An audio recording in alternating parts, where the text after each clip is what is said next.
நரசிம்மர் இருக்கிறதுனால இங்கே திருமலை திருப்பதி வெங்கடாச்சலபதி, கீழே தாயார் அல்மேல் மங்கை தாயார், அப்புறம் காஞ்சி வரது பெருந்தேவி தாயாரும், ஸ்ரீரங்கம் ரங்கநாயகி அம்மா, எல்லா ஊர்லேயும் சேஷ சயனம் வந்து பெருமாளை பார்த்த மாதிரி இருக்கும். இங்கே வந்து நம்ம ஊரை பார்த்த மாதிரி சேவாத்திரி வர அடியார்களுக்கெல்லாம் அந்த வந்து நாகங்கள் வந்து அவங்களும் தரிசனம் கொடுக்குறாங்க. அதனால இங்கே நரசிம்மருக்கு நாகம் இங்கே கிடையாது. மேலே இருக்கிறாங்கன்னா அதுக்கு மட்டும் தான் சேஷ வாகனம்.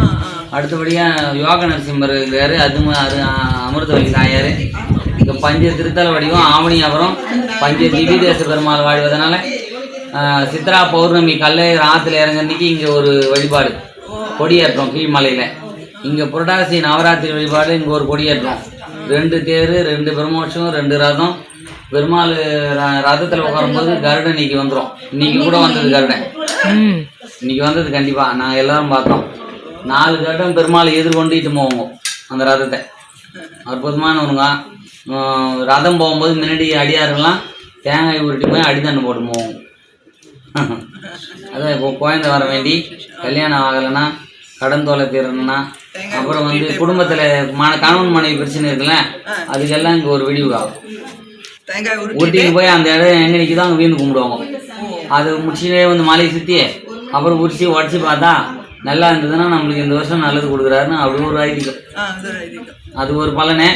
பெருமாள் வந்து எங்குமே நீங்கள் ஸ்ரீதேவி பூதேவி நரசிம்மரை பார்க்க முடியாது, இங்கே பார்க்கலாம். ஸ்ரீதேவி பூதேவி தொடையில தான் அமர்ந்திருப்பார் நரசிம்மர். ஆனால் இங்கே மட்டும் ரதத்தில் ஸ்ரீதேவி பூதேவியோடு காட்சி கொடுக்குறாரு. அதனால் இங்கே வந்து பெருமாளுக்கு அடித்திரை பிடித்த பெருமாள்னு ஒரு பட்டமும் உண்டு.